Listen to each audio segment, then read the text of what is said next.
Everyone, welcome back to my channel. तो छत्तीसगढ़ शिक्षक भर्ती की हिंदी साहित्य की तैयारी के लिए आज का हमारा वीडियो है वीडियो नंबर 4। तो आइए शुरू करते हैं आज की वीडियो अपने पहले सवाल के साथ। हमारा क्वेश्चन नंबर 1 है, आचार्य रामचंद्र शुक्ल के हिंदी साहित्य के काल विभाजन के संबंध में निम्नलिखित में से कौन सा क्रम समय सीमा और नामकरण दोनों की दृष्टि से सही है? तो पहला ऑप्शन हमको दिया है आदिकाल संवत 1000 से 1350, भक्ति काल 1350 से 1700, रीति काल 1700 से 1900, फिर आधुनिक काल है 1900 से आगे। तो सबसे पहले आपको पहले ऑप्शन में जो दिया है ईयर वो वही सब में है। ठीक है, तो ईयर चेंज नहीं हो रहा है। अब हमको क्रम देखना है। आदिकाल आपका है वीरगाथा काल 1050 से 1375, पूर्व मध्यकाल या भक्ति काल 1375 से 1700, उत्तर मध्यकाल या रीतिकाल 1700 से 1900 और आधुनिक काल या गद्यकाल 1900 से आगे। थर्ड ऑप्शन है आदिकाल संवत 1050 से 1400, भक्ति काल 1400 से 1750, रीतिकाल 1750 से 1900 और आधुनिक काल 1900 से आगे। और लास्ट दिया है वीरगाथा काल 1300 से 1300, भक्ति काल 1300 से 1650, फिर रीतिकाल 1650 से 1850 और आधुनिक काल 1850 से आगे। तो सबसे पहली चीज हमको याद रखना है कि आधुनिक काल हमेशा 1900 से के बाद से है। ठीक है, तो 1850 वाला छोड़ दीजिए, तो डी नंबर आपका रॉन्ग हो जाएगा। ए बी सी में से आंसर रहेगा। अब दूसरी चीज याद रखनी है कि आदिकाल जो शुरू होता है वो 1050 से शुरू होता है और 1375 तक रहता है। तो 1050 से 1375 आपका ऑप्शन नंबर बी में दिया है। तो ऑप्शन नंबर बी हमारा सही है कि आदिकाल जो है 1050 से 1375, पूर्व मध्यकाल जिसको भक्ति काल बोला जाता है 1375 से 1700, उत्तर मध्यकाल जो है आपका रीतिकाल कहलाता है 1700 से 1900, आधुनिक काल या गद्यकाल 1900 के बाद होता है। तो ऑप्शन नंबर बी हमारा करेक्ट आंसर हो जाएगा। ये जो विभाजन है वो है शुक्ल जी का विभाजन, जो उन्होंने अपने ग्रंथ हिंदी साहित्य के इतिहास में हिंदी साहित्य को 4 भागों में विभाजित किया था। उनका काल विभाजन जो है समय के आधार पर नहीं था। उन्होंने क्या किया था, हर काल की जो साहित्यिक प्रवृत्ति थी उनको नामकरण का आधार बनाया था। ठीक है, तो सबसे पहले काल विभाजन देखते हैं। आदि काल है 1050 से 1375, जिसको कहा जाता है वीरगाथा काल। आदि काल की के बाद आता है पूर्व मध्यकाल जिसको भक्ति काल बोलते हैं। भक्ति काल है 1375 से 1700। उसके बाद आता है रीतिकाल। रीतिकाल जो है वो 1700 से 1900 है और आधुनिक काल जो है वो 1900 से आगे है। तो इसमें हमको आंसर कैसा मिला था, जब हमने याद रखा था कि आदि काल 1050 से 1375 तक है और आधुनिक काल 1900 के बाद से है। तो हमने यही चीजें याद रखनी है। ठीक है, तो शुरू होता है आपका वीरगाथा काल, फिर भक्ति काल, फिर रीतिकाल, फिर आधुनिक काल।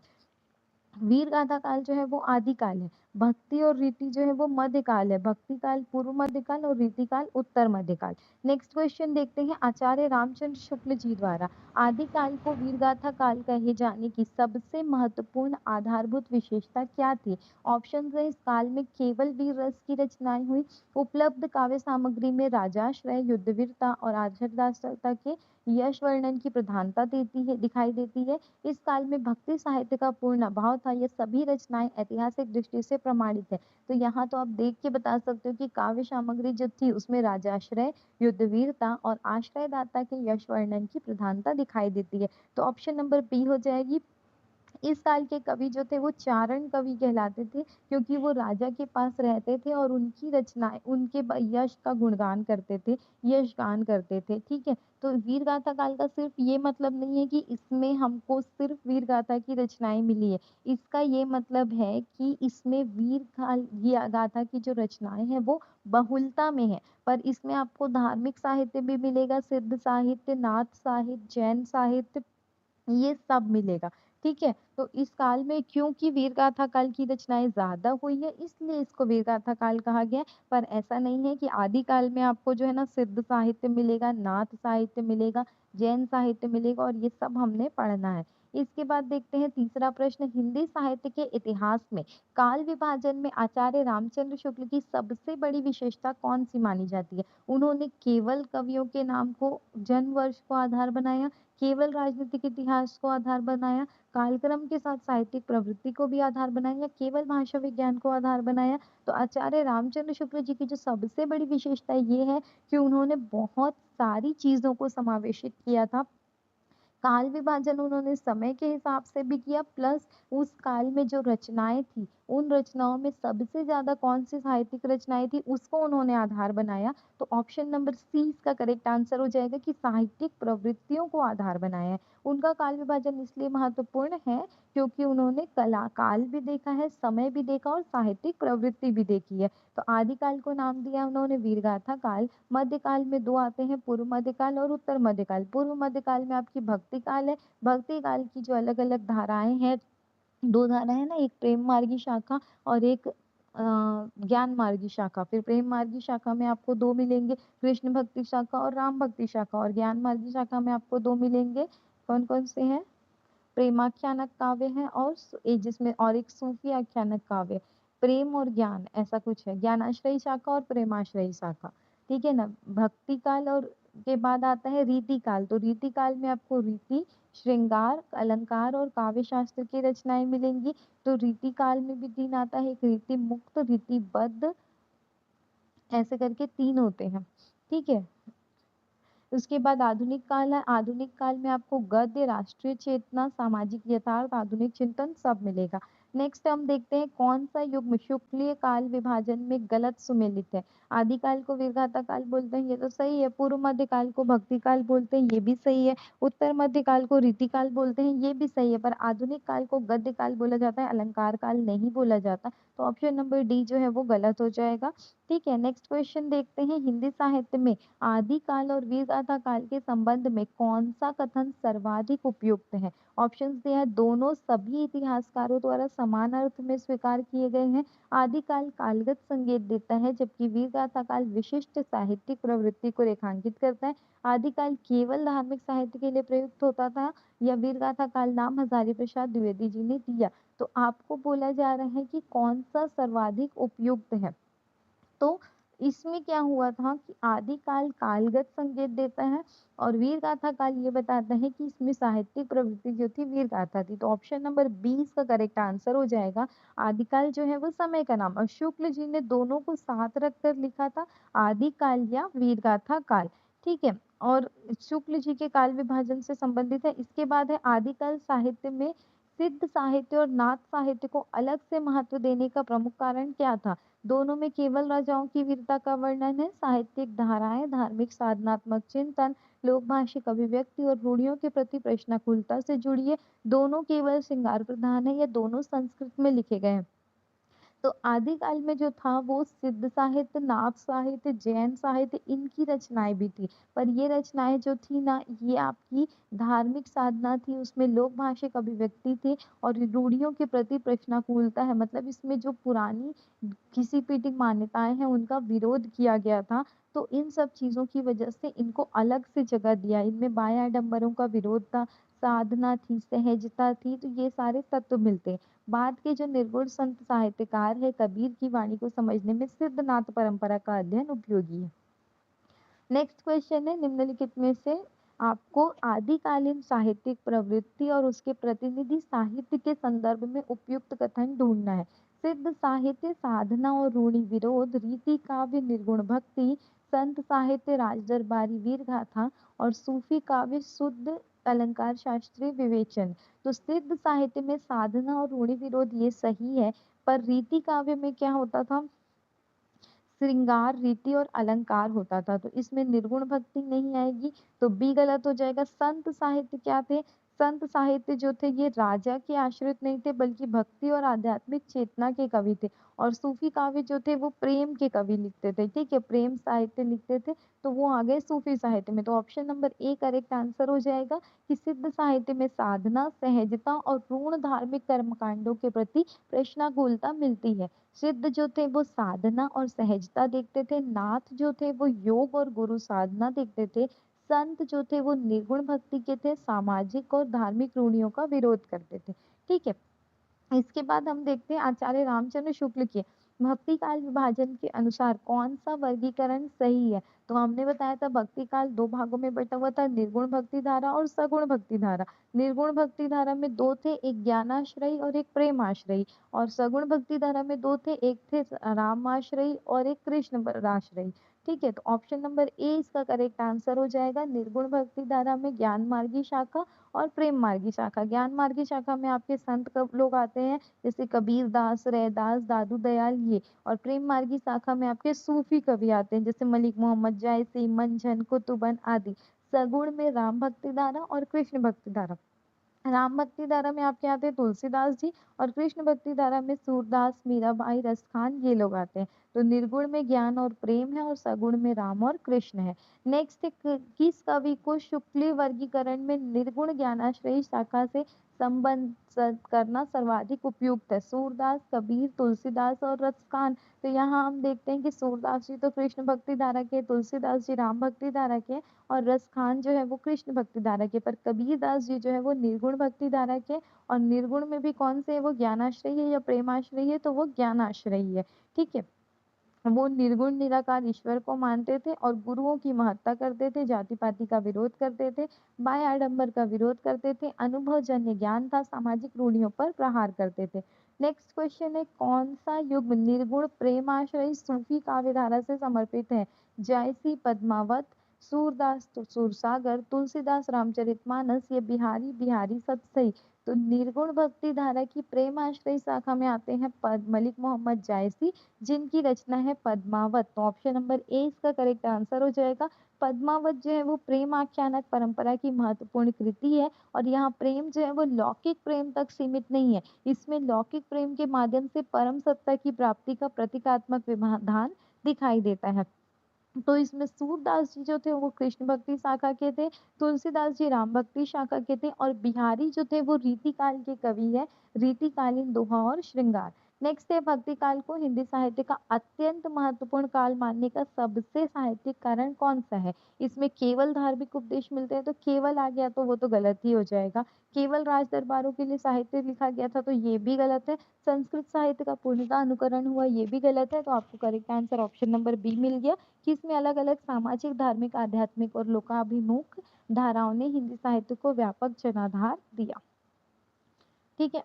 इसके बाद हम लोग देखते हैं कबीर की काव्य दृष्टि को कौन सा विकल्प सबसे अधिक समग्र रूप से व्यक्त करता है। सगुण कृष्ण भक्ति और राधा कृष्ण लीला, निर्गुण ब्रह्म गुरु महिमा, आडंबर विरोध और अनुभवजन्य ज्ञान, रामकथा का प्रबंधात्मक आख्यान, या नायिका भेद और अलंकार प्रदान श्रृंगार। तो कबीरदास जी जो है वो भक्ति काल के निर्गुण भक्ति धारा के ज्ञान मार्गी शाखा के कवि है। तो निर्गुण ब्रह्म की उपासना करेंगे, गुरु महिमा करेंगे, आडंबर विरोध करेंगे और अनुभवजन्य ज्ञान रहेगा। तो ऑप्शन नंबर बी इसका करेक्ट आंसर हो जाएगा। कृष्ण लीला जो है वो सूरदास जी की रचनाओं का आधार था, राम कथा तुलसीदास जी का क्षेत्र था, और नायिका भेद और अलंकार जो है वो रीति काव्य से संबंधित है। नेक्स्ट है पद्मावत के संदर्भ में कौन सा कथन सबसे ज्यादा उपयुक्त है। ये कृष्ण भक्ति की प्रमुख कृति है, निर्गुण प्रेमाश्रयी सूफी काव्य धारा की महत्वपूर्ण प्रेमाख्य रचना है, ये रीतिकालीन नायिका भेद ग्रंथ है, या रामाश्रयी भक्ति की महाकाव्यात्मक रचना है। तो पद्मावत जो है वो निर्गुण प्रेमाश्रयी सूफी काव्य धारा की रचना है, मलिक मोहम्मद जायसी की रचना है। कौन सी भाषा में लिखी गई है, तो अवधी भाषा में लिखी गई है। ठीक है, तो ऑप्शन नंबर 20 का करेक्ट आंसर हो जाएगा। नेक्स्ट हम देखते हैं तुलसीदास की साहित्यिक स्थिति को कौन सा विकल्प सबसे सही ढंग से व्यक्त करता है। तो तुलसीदास जी क्या है, सगुण भक्ति धारा के राम मार्गी शाखा के कवि है। तो ऑप्शन नंबर सी इसका करेक्ट आंसर हो जाएगा। नेक्स्ट क्वेश्चन हम देखते हैं सूरदास को शुक्ली वर्गीकरण में किस शाखा का प्रमुख कवि माना जाता है।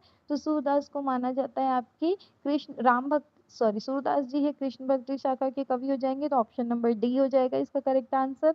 नेक्स्ट क्वेश्चन है रीति काल की प्रमुख साहित्यिक प्रवृत्ति के संदर्भ में कौन सा कथन सर्वाधिक उपयुक्त है। तो रीति काल में क्या होता था, रीति काल में रीति मतलब नियम, छंद, अलंकार, रस, इससे बंधे हुए रचनाएं होती थी। तो लोक मंगल और सामाजिक सुधार इसका लक्ष्य नहीं था, ऑप्शन नंबर ए गलत हो जाएगा।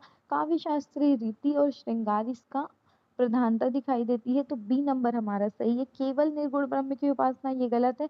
केवल राष्ट्रीय आंदोलन इसका विषय था, ये भी गलत है। तो रीति काल में जो होते थे श्रृंगार रस, नायिका भेद, अलंकार, काव्य रीति, नखशिख वर्णन, काव्य शास्त्रीय लक्षण ग्रंथ, ये होते थे। इसीलिए रीति काव्य को लेकर अश्लील या दरबारी कहकर समाप्त कर देना उचित नहीं है। इसमें भाषा, अलंकार और काव्य कौशल की परंपरा दिखाई देती है। नेक्स्ट क्वेश्चन है, रीतिकालीन कवियों के वर्गीकरण में रीतिबद्ध, रीति सिद्ध और रीति मुक्त की अवधारणा के संबंध में कौन सा कथन सही है? तो रीतिबद्ध कवि रीति ग्रंथों के लक्षण निरूपण में अधिक संलग्न रहे। रीति सिद्ध कवियों ने केवल वीर रस लिखा। रीति मुक्त कवि केवल संस्कृत में लिखते थे, या तीनों वर्गों में कोई अंतर नहीं है।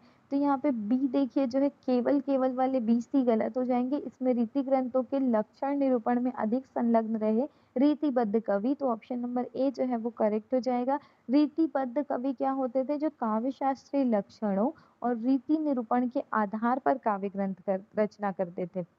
तो रीतिबद्ध मतलब नियमों से बंधे होते थे। रीति सिद्ध कवि, उनको नियमों का ज्ञान तो होता था, लेकिन उनकी रचना में जो इसकी प्रधानता नहीं होती थी, वो दिखती थी पर एकदम प्रत्यक्षता नहीं दिखती थी। और रीति मुक्त जो थे वो नियमों से मुक्त थे, वो प्रेम, अनुभूति, भावात्मकता, ये सारी रचनाएं स्वतंत्रता से करते थे। और घनानंद जो है वो रीति मुक्त काव्यधारा के प्रमुख कवि है। नेक्स्ट क्वेश्चन है, किस कवि को रीति मुक्त काव्यधारा से जोड़ना सबसे उपयुक्त है? ऑप्शन है केशवदास, बिहारी, घनानंद या भूषण। तो इसमें देखिए केशवदास जो है वो रीति काव्य के प्रारंभिक आचार्य और रीति परंपरा के कवि है, तो ये रीतिबद्ध कवि है। बिहारी जो है ये भी बिहारी सतसई में दोहा शिल्प और व्यक्तित्व के कारण अत्यंत महत्वपूर्ण है। भूषण जो है वो वीर रस के प्रसिद्ध कवि है। तो ऑप्शन नंबर सी जो है घनानंद, घनानंद जो है वो प्रेम, अनुभूति, विरह और भावात्मकता का चित्र करते थे, इसलिए ये रीति मुक्त काव्यधारा के कवि है। अगला सवाल है, बिहारी सतसई की साहित्यिक विशेषता निम्न में से कौन सा विकल्प सबसे ज्यादा उपयुक्त रूप से व्यक्त करता है? विस्तृत प्रबंधात्मक आख्यान, दोहा प्रधान संक्षिप्त काव्य में श्रृंगार और काव्य कौशल की सघन अभिव्यक्ति, निर्गुण संतवाणी या सूफी प्रेमाख्यान। तो बिहारी सतसई जो है वो इसमें 713 दोहे हैं, बिहारी के द्वारा लिखी गई है और इसमें दोहा प्रधान शैली है। तो ऑप्शन नंबर 20 का करेक्ट आंसर हो जाएगा। ये कम शब्दों में अत्यधिक अर्थ निकालते थे, ये बिहारी की शक्ति थी। ठीक है, इसीलिए बिहारी को गागर में सागर कहा जाता था। प्रबंधात्मक आख्यान जो है वो तुलसीदास जी की रामचरितमानस है, निर्गुण संत कबीरदास जी और सूफी प्रेमाख्यान जयसी। नेक्स्ट है, रीतिकाल के नामकरण के संदर्भ में कौन सा युग्म सही है? रामचंद्र शुक्ल जी ने श्रृंगार काल कहा, विश्वनाथ प्रसाद मिश्र ने श्रृंगार काल कहा, मिश्र बंधु ने भक्ति काल कहा, या हजारी प्रसाद द्विवेदी ने अलंकार काल कहा। तो रीति काल को श्रृंगार काल का नाम दिया था विश्वनाथ प्रसाद मिश्र ने, तो ऑप्शन नंबर 20 का करेक्ट आंसर हो जाएगा। रामचंद्र शुक्ल जी ने रीति काल को रीति काल का नाम दिया। ठीक है, तो ए का हो जाएगा आपका रामचंद्र शुक्ल जी का रीति काल को रीति काल नाम दिया था। मिश्र बंधु ने रीति काल को अलंकृत काल कहा था। तो आपको ऑप्शन नंबर एक बी तो यहाँ पे सही है, पर बाकी दो से भी हमको पता चलता है कि रामचंद्र शुक्ल जी ने रीति काल का नाम दिया और मिश्र बंधु ने इसको अलंकृत काल कहा। ठीक है, रीति काल को श्रृंगार काल कहा था विश्वनाथ प्रसाद मिश्र ने। नेक्स्ट है, केशव दास की साहित्यिक स्थिति के संबंध में निम्नलिखित में से कौन सा कथन सबसे उपयुक्त है? वे निर्गुण संत परंपरा के कवि थे, उन्होंने हिंदी काव्य शास्त्रीय परंपरा में रीति परंपरा को सुदृढ़ करने में महत्वपूर्ण भूमिका निभाई, वो आधुनिक प्रगतिवाद के प्रवर्तक थे या वो छायावाद के कवि थे? तो केशव दास जी को आज्ञेय जी ने कठिन काव्य का प्रेत कहा है। वो हिंदी काव्य शास्त्र में रीति परंपरा को सुदृढ़ करने में भूमिका निभाए थे, तो वो रीति काव्य परंपरा के कवि थे, ना कि वो आपके छायावाद या प्रगतिवाद के कवि थे। तो ऑप्शन नंबर 20 का करेक्ट आंसर हो गया। इनकी रचनाओं के नाम बहुत ज्यादा पूछते हैं, तो रसिक प्रिया, कवि प्रिया और रामचंद्रिका, ये 3 रचनाएं हैं। ठीक है, निर्गुण भक्ति धारा के कवि कबीरदास जी हो जाएंगे। प्रगतिवाद जो है वो आधुनिक काल है, आधुनिक काल में आपके भारतेंदु युग वाले कवि आ जाएंगे। और छायावाद के कवि जो है, छायावाद के 4 प्रमुख स्तंभ के रूप में आते हैं। जयशंकर प्रसाद, जिनको छायावाद का जनक बोलते हैं। पंत जी, जिनकी रचना जो है सुमित्रानंदन पंत, इनकी रचना पल्लव को छायावाद का मैनिफेस्टो बोलते हैं। सूर्यकांत त्रिपाठी निराला, इनको सूर्य की उपाधि दी गई है, और महादेवी वर्मा जिनको आधुनिक मीरा कहा जाता है। ठीक है, नेक्स्ट क्वेश्चन है, हिंदी साहित्य के आधुनिक काल के संबंध में आचार्य रामचंद्र शुक्ल की दृष्टि में कौन सा कथन विशेष रूप से उल्लेखनीय है? इसमें केवल भक्ति काल का विस्तार माना गया, इसे गद्य काल के रूप में भी संबोधित किया गया, केवल वीर काल कहा गया, या केवल श्रृंगार काल? तो केवल वाले आंसर्स आपके गलत है। इसमें हिंदी गद्य का तीव्र गति से विकास हुआ, इसलिए इसको गद्य काल के रूप में बोला गया। इसमें आपके निबंध, कहानी, उपन्यास, नाटक, पत्र, संस्मरण सब आते हैं। ठीक है, नेक्स्ट है, भारतेंदु युग को हिंदी साहित्य के आधुनिक काल में संक्रमणकारी युग मानने का प्रमुख कारण क्या है? इसमें मध्यकालीन भक्ति का पुनरुत्थान ही मुख्य था, तो ये तो गलत है। आधुनिक काल है तो आधुनिक चेतना, राष्ट्रीय भावना, सामाजिक सुधार, पत्रकारिता और आधुनिक गद्य विधाओं का विकास हुआ, तो ऑप्शन नंबर बी हमारा सही हो जाएगा। आगे देखते हैं, भारतेंदु हरिश्चंद्र की युग की विशेषताएं हैं आपकी राष्ट्रीय चेतना, सामाजिक सुधार, पत्रकारिता, आधुनिक नाटक, आधुनिक गद्य और हिंदी भाषा के प्रति जागरूकता। इसीलिए भारतेंदु को आधुनिक हिंदी साहित्य का युग प्रवर्तक माना जाता है। नेक्स्ट क्वेश्चन है, भारतेंदु युग की साहित्यिक चेतना को सर्वाधिक रूप में कौन व्यक्त करता है? राष्ट्रीय चेतना, सामाजिक सुधार, नायिका भेद, अलंकार चमत्कार, सहज योग, सूफी प्रेम और आध्यात्मिक प्रतीक। तो ये भारतेंदु युग में आधुनिक युग था जिसमें राष्ट्रीय चेतना और सामाजिक सुधार था। इस वक्त क्या है, आप जब भी कवियों की रचनाएं या लेखकों की रचनाएं देखेंगे ना, आपको उस वक्त के वातावरण का बहुत प्रभाव मिलेगा। तो जब आदिकाल में थे तो उस वक्त सब कवि राजा के यहाँ रहते थे, लड़ाइयाँ होती थी, राजा का वीरता गान करते थे बैठ करके वो लोग, और पैसे कमाते थे। तो वो वाले कवि वीर गाथा की रचनाएं करते थे। फिर उसके बाद भक्ति काल आए, भक्ति काल जब आया तो उस वक्त क्या थे, लोग भगवान के प्रति थोड़े ज्यादा सबका झुकाव बढ़ा, तो उस वक्त भक्ति काल में भक्ति की रचनाएं हुई। फिर थोड़ा सा आगे बढ़े तो रीति काल आया जिसमें आप श्रृंगार की रचनाएं देखोगे, विरह की रचनाएं देखोगे, ये सारी आई। फिर जब आधुनिक काल आया तो जब 1900 के आसपास क्या हुआ था, हमारा भारतीय राष्ट्रीय आंदोलन चल रहा था, तो उस वजह से राष्ट्रीय चेतना की कविताएं ज्यादा आई। ठीक है, नेक्स्ट क्वेश्चन है, महावीर प्रसाद द्विवेदी के हिंदी साहित्य में योगदान को कौन सा विकल्प सबसे अधिक सटीक रूप से व्यक्त करता है? तो रीति काव्य, सूफी प्रेमाख्यान और कृष्ण भक्ति तो गलत है, तो ऑप्शन नंबर 20 का करेक्ट आंसर हो जाएगा कि उन्होंने भाषा शुद्धि, अनुशासन, सामाजिक चेतना और उपयोगितावाद की दृष्टि को प्रोत्साहित किया। इन्होंने सरस्वती पत्रिका का संपादन किया था। 1909 में ये सरस्वती पत्रिका से जुड़े थे, और फिर उसके बाद उन्होंने सरस्वती पत्रिका का 1920 तक संपादन किया। ये महावीर प्रसाद द्विवेदी जी के नाम पर इस युग का नाम द्विवेदी युग भी है। ठीक है, इसके बाद है, हिंदी साहित्य में छायावाद के 4 प्रमुख स्तंभों का सही क्रम क्या है? तो अभी मैंने आपको बताया था कि छायावाद के 4 प्रमुख स्तंभ है। कौन कौन से हैं? जयशंकर प्रसाद, सुमित्रानंद पंत, सूर्यकांत त्रिपाठी निराला और महादेवी वर्मा। तो किसमें है वो? ऑप्शन नंबर ए में है, तो ये करेक्ट हो जाएगा। ये छायावाद के 4 प्रमुख स्तंभ है। इसमें से बाकी देख लेते हैं, तो कबीर, सूर, तुलसी और जायसी, तो ये आपके भक्ति काल के कवि है, जिसमें कबीरदास जी निर्गुण भक्ति धारा के प्रेम ज्ञान मार्गी शाखा के हैं, सूरदास जी आपकी कृष्ण मार्गी शाखा सगुण भक्ति धारा, तुलसीदास जी कृष्ण राम भक्ति शाखा सगुण भक्ति धारा, और जायसी जो है वो निर्गुण भक्ति धारा के सूफी आख्यानक काव्य है, प्रेम आख्यानक काव्य। नेक्स्ट है, भारतेंदु द्विवेदी, प्रेमचंद और मैथिली शरण गुप्त, ये तो आधुनिक काल के साहित्य हैं। और केशव बिहारी भूषण और घनानंद, तो ये आपके रीति काल के कवि है, जिसमें केशव दास को कहा जाता है कठिन काव्य का प्रेत। कठिन काव्य का प्रेत किसने कहा था? तो कहा था अज्ञे जी ने। नेक्स्ट है, छायावाद की काव्य चेतना को द्विवेदी युग की काव्य चेतना से अलग करने वाला सबसे महत्वपूर्ण तत्व कौन सा है? तो आत्मानुभूति, प्रकृति सौंदर्य और सूक्ष्म भाव जगत की प्रधानता, यही जो है वो सबसे इंपॉर्टेंट तत्व है। तो ऑप्शन नंबर ए इसका करेक्ट आंसर हो जाएगा। नेक्स्ट है, प्रगतिवाद के विकास के संदर्भ में कौन सा कथन सबसे उपयुक्त है?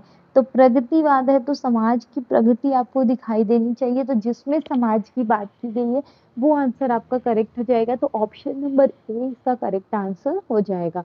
नेक्स्ट क्वेश्चन देखते हैं, प्रगतिशील लेखक संघ का पहला अधिवेशन 1936 में हुआ था, और इसकी अध्यक्षता की थी मुंशी प्रेमचंद ने, और मुंशी प्रेमचंद जी का 1936 में ही निधन हो गया था। और इनका जो उपन्यास था मंगलसूत्र, ये इनका अधूरा उपन्यास था, जो इनके बेटे ने, क्या नाम था उनका, गुलाब राय, उन्होंने कंप्लीट किया था। नेक्स्ट है, निम्नलिखित में कौन सा क्रम हिंदी साहित्य में साहित्यिक प्रवृत्तियों की ऐतिहासिक विकास को सबसे उपयुक्त क्रम में प्रस्तुत करता है? वीर गाथात्मक, भक्ति, रीति, श्रृंगार, आधुनिक। अच्छा, वीर गाथात्मक भक्ति है, रीति श्रृंगार और फिर उसके बाद आधुनिक, उसके बाद है भक्ति वीर गाथा। अच्छा, तो क्रम बताना है तो सबसे पहले तो आदिकाल आता है, आदिकाल को वीर गाथा काल कहा जाता है, तो वही सबसे पहले आएगा, तो ऑप्शन नंबर ए करेक्ट हो जाएगा। वीर गाथा काल के बाद भक्ति काल, फिर रीति काल और फिर आधुनिक काल। ये शुक्ल जी का काल विभाजन है। ठीक है, नेक्स्ट क्वेश्चन देखते हैं। नेक्स्ट है आपका, आचार्य रामचंद्र शुक्ल जी का काल विभाजन केवल आधार कालक्रम पर आधारित नहीं है, उनके नामकरण में प्रत्येक काल की प्रमुख साहित्यिक कृति को महत्व दिया गया है। और शुक्ली काल विभाजन में आदि काल को वीरगाथा काल, भक्ति काल को पूर्व मध्यकाल और रीति काल को उत्तर मध्यकाल से जोड़ा गया, और आधुनिक काल को उन्होंने केवल श्रृंगार काल कहा है। तो इन चारों में से क्या क्या सही है आपको ये बताना है। तो यहाँ पे आप क्या बोले, उनके नामकरण में प्रत्येक काल की प्रमुख साहित्यिक प्रवृत्ति को महत्व दिया गया है, तो ये तो सही है। उनका काल विभाजन सिर्फ कालक्रम पर आधारित नहीं है, साहित्य प्रवृत्ति पर भी आधारित है, तो पहला और दूसरा सही है।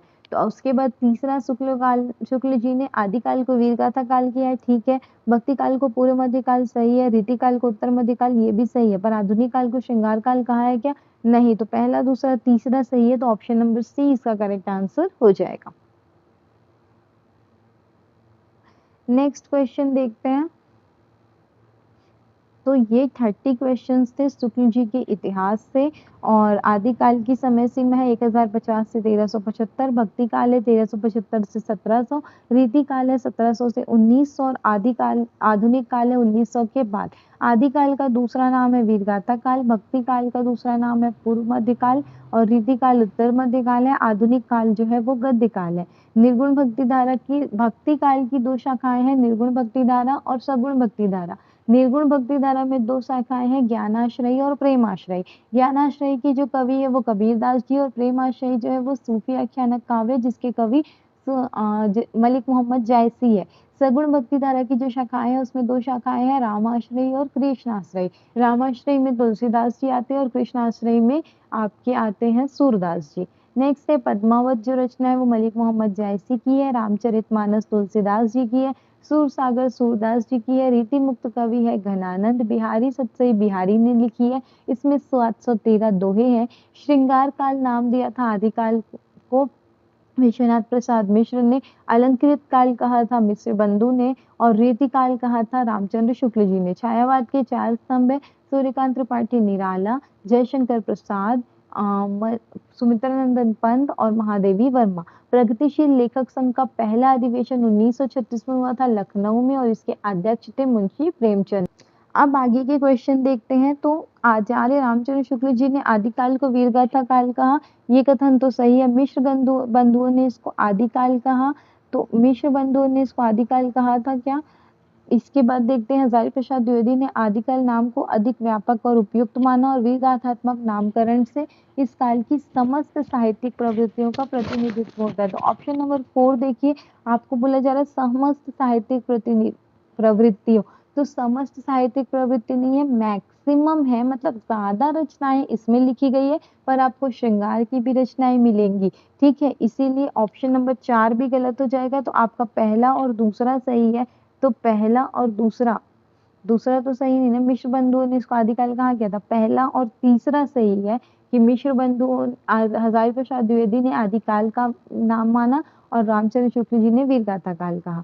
ठीक है, और इस काल में आपको और साहित्य मिलेंगे, सिद्ध साहित्य, नाथ साहित्य, जैन साहित्य और संत साहित्य। इसके बाद हम देखते हैं नेक्स्ट, आचार्य रामचंद्र शुक्ल जी के द्वारा हिंदी साहित्य के इतिहास लेखन में अपनाई गई पद्धति के संबंध में कौन सा कथन सबसे उपयुक्त है? उन्होंने साहित्य को केवल राजाओं और युद्धों का प्रतिबिंब माना, साहित्यिक प्रवृत्तियों को तत्कालीन सामाजिक धार्मिक परिस्थितियों से जोड़कर देखा, केवल कवियों की जीवनी को इतिहास का आधार बनाया, केवल सांस्कृतिक साहित्य को, संस्कृत साहित्य को हिंदी साहित्य का आधार बनाया। तो केवल वाले तीनों गलत हो जाएंगे, ऑप्शन नंबर बी हमारा करेक्ट हो जाएगा। शुक्ल जी जो है उन्होंने साहित्य के जो काल विभाजन किया उसमें समाज और लोक जीवन को जोड़कर देखा था।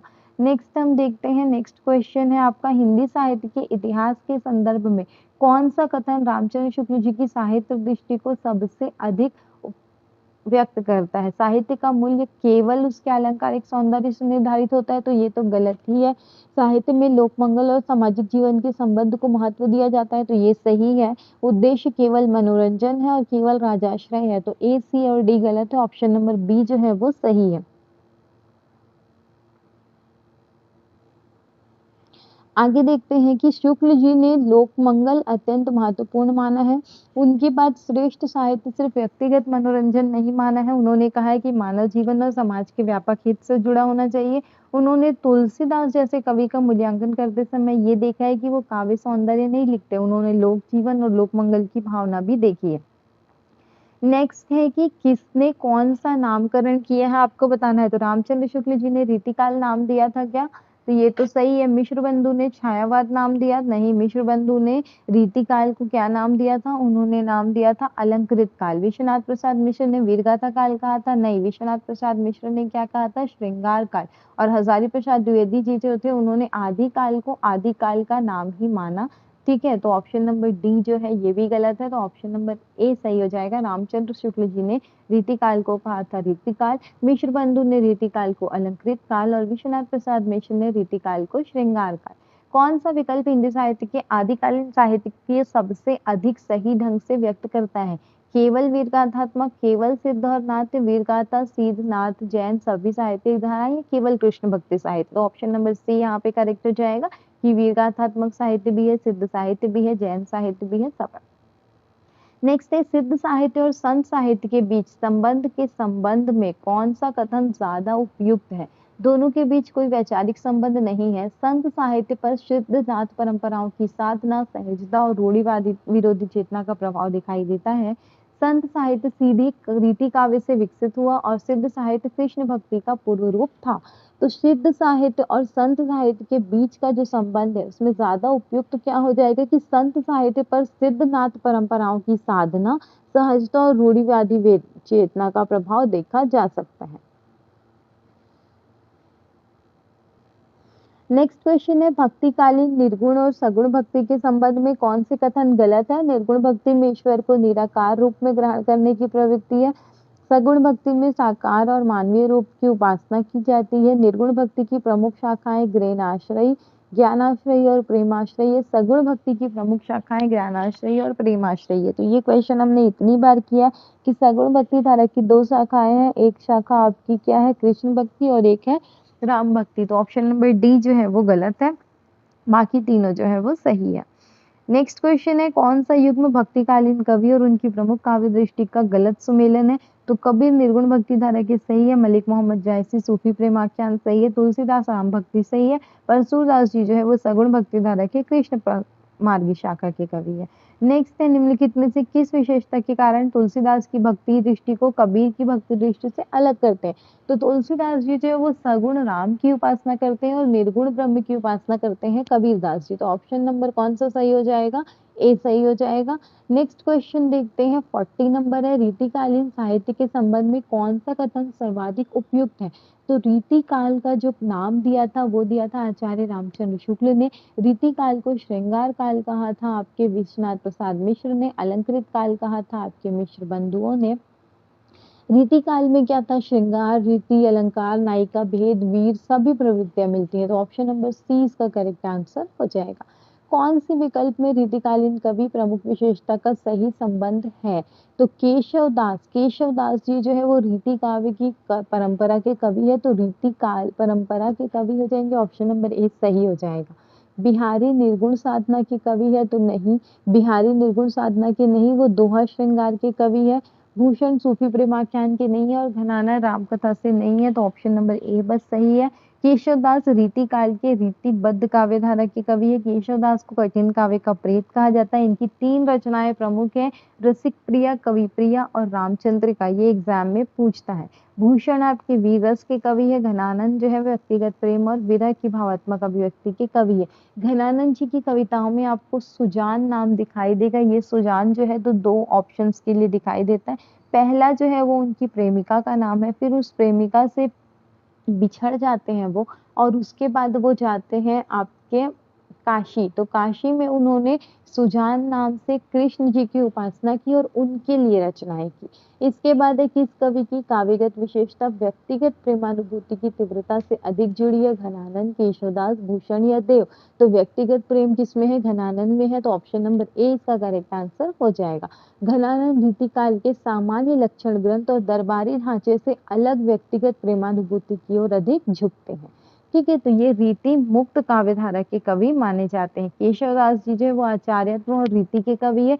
भूषण वीर रस के कवि है और देव रीति काव्य की काव्य शास्त्रीय श्रृंगारिक परंपरा के कवि है।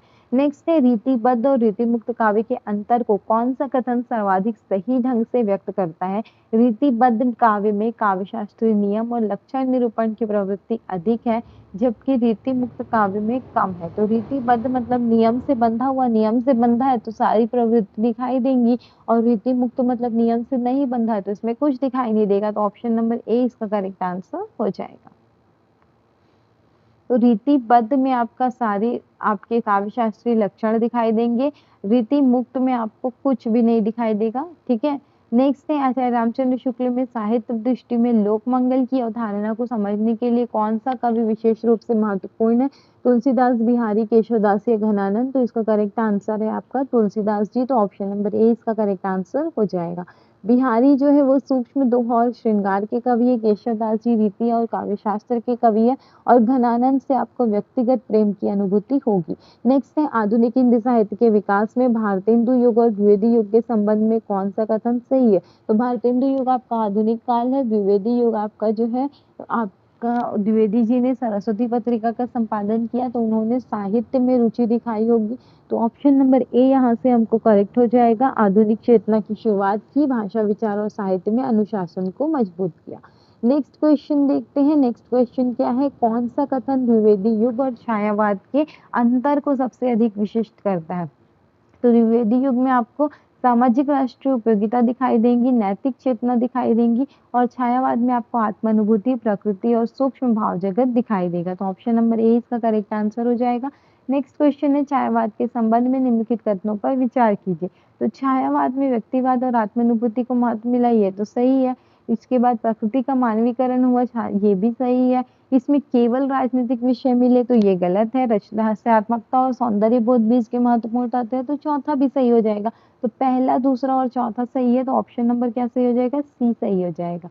नेक्स्ट क्वेश्चन है हिंदी साहित्य में प्रगतिवाद के संबंध में कौन सा कथन गलत है? प्रगतिवाद में साहित्य को सामाजिक यथार्थ से जोड़ने पर बल दिया, शोषित और श्रमजीवी वर्ग के जीवन को साहित्य में महत्व मिला, प्रगतिवादी साहित्य का मूल उद्देश्य केवल प्रकृति सौंदर्य का चित्रण था, या सामाजिक विषमता और आर्थिक शोषण जैसे प्रश्नों को महत्व दिया गया? तो प्रगतिवाद में प्रगति की बात की गई, तो साहित्य का मूल उद्देश्य केवल प्रकृति का सौंदर्य था, ये गलत है। बाकी तीनों जो है वो सही हो जाएगा। ठीक है, नेक्स्ट क्वेश्चन देखते हैं। अच्छा, प्रगतिशील लेखक संघ का प्रथम अधिवेशन हुआ 1936 में और इसके अध्यक्ष बने मुंशी प्रेमचंद जी, और इसी वर्ष इनकी डेथ भी हुई थी, और इनकी पत्नी शिवरानी देवी ने इनका वो लिखी थी जीवनी प्रेमचंद घर में। कौन सा क्रम हिंदी साहित्य की प्रमुख ऐतिहासिक प्रवृत्ति को कालक्रम के साथ सबसे अधिक तार्किक रूप से प्रस्तुत करता है? वीरगाथा, भक्ति चेतना? तो वीरगाथा में भक्ति चेतना तो है नहीं, तो इसको हटा दीजिए। फिर क्या बोला जाए? अच्छा, कालक्रम बताना है। वीरगाथा, भक्ति चेतना, रीतिबद्ध काव्य, आधुनिक समाज, राष्ट्रीय चेतना, छायावादी अनुभूति, प्रगतिवादी सामाजिक यथार्थ। तो पूरे हिंदी साहित्य के इतिहास को समझने में आपको याद रखना है कि वीरगाथा काल सबसे पहले आता है, और इसमें आपको दिखाई देगा वीरों के बारे में गान। तो ऑप्शन नंबर ए इसका करेक्ट आंसर हो जाएगा। वीरगाथा सबसे पहले आता है और अंतिम में आता है आपका आधुनिक युग। नेक्स्ट क्वेश्चन देखते हैं। हिंदी साहित्य का काल विभाजन तिथियों का विभाजन नहीं है, बल्कि साहित्य प्रवृत्तियों की पहचान भी है, ये तो सही है। एक ही काल में अनेक विरोधी या समानांतर साहित्य प्रवृत्तियां से अस्तित्व में रह सकती, ये भी सही है। इसलिए किसी काल के नाम को उस काल के संपूर्ण साहित्य का पूर्ण पर्याय मान लेना उचित नहीं है, ये भी सही है। तो वीरगाथा में केवल वीरगाथात्मक साहित्य है, ये गलत है। तो ऑप्शन नंबर 1, 2, 3 सही है, मतलब ऑप्शन नंबर बी आपका सही है।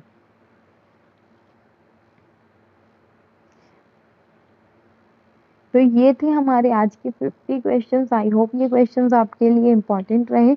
ऐसे ही और क्वेश्चन के लिए आप चैनल से जुड़े रहिए और वीडियो पसंद आए तो वीडियो को लाइक कीजिए। कोई भी क्वेरी या सजेशन हो you can write in the comment section. Thank you everyone. मिलते हैं नेक्स्ट वीडियो में। Have a nice day.